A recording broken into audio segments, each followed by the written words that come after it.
Exhausted, Emma Westlake slid the paperback mystery across the wrought iron table and slumped back against her chair.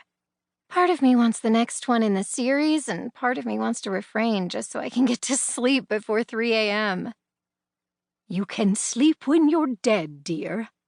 Dottie Adler ran her age-spotted fingers across the book's detailed cover almost reverently. It was a good one, wasn't it? My favorite one so far. A smile that rivaled the afternoon sun spread the octogenarian's thinning lips wide as she reached for her Limoges teacup atop its matching plate. You've got 5 more to keep you busy over the next few weeks. And then, Emma asked, ricocheting forward against the table's edge, tell me she's writing more. Dottie's sage green eyes disappeared behind heavy lids for a moment, before returning to meet Emma's across the rim of her cup.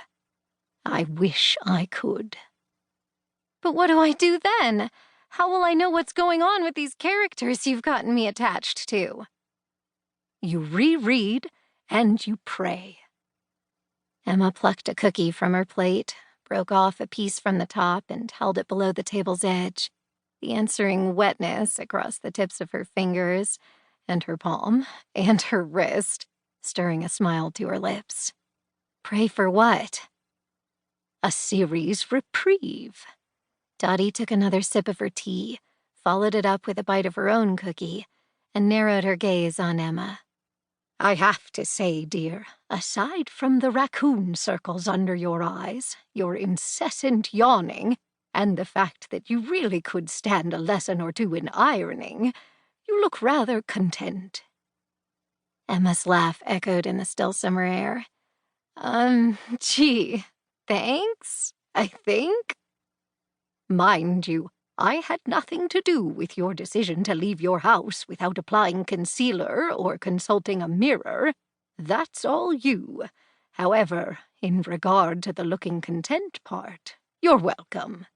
Dottie wiped the edges of her mouth with the cloth napkin from her lap, and then summoned the third member of their weekly tea party out from under the table with another cookie. The career path I've set you on is proving quite ingenious, isn't it, dear? If by career path you set me on, you actually mean your off-the-cuff suggestion as to something I might consider as a job, yes, it seems to be working. Dottie bent forward, nuzzled her nose against Emma's golden retriever Scout, and then released the brake on her chair's wheel and rolled a few inches back from the table. I wasn't aware that coming up with the idea of being a paid friend, pushing you to try it, and procuring your first 2 clients was akin to an off-the-cuff suggestion, but that's okay. I'm not looking for credit. Cue the martyr music. Grinning, Emma pushed her own chair back from the table, gathered their empty cups and plates onto the serving tray she'd set off to the side, and made her way around the table to plant a kiss on top of the woman's snow-white head.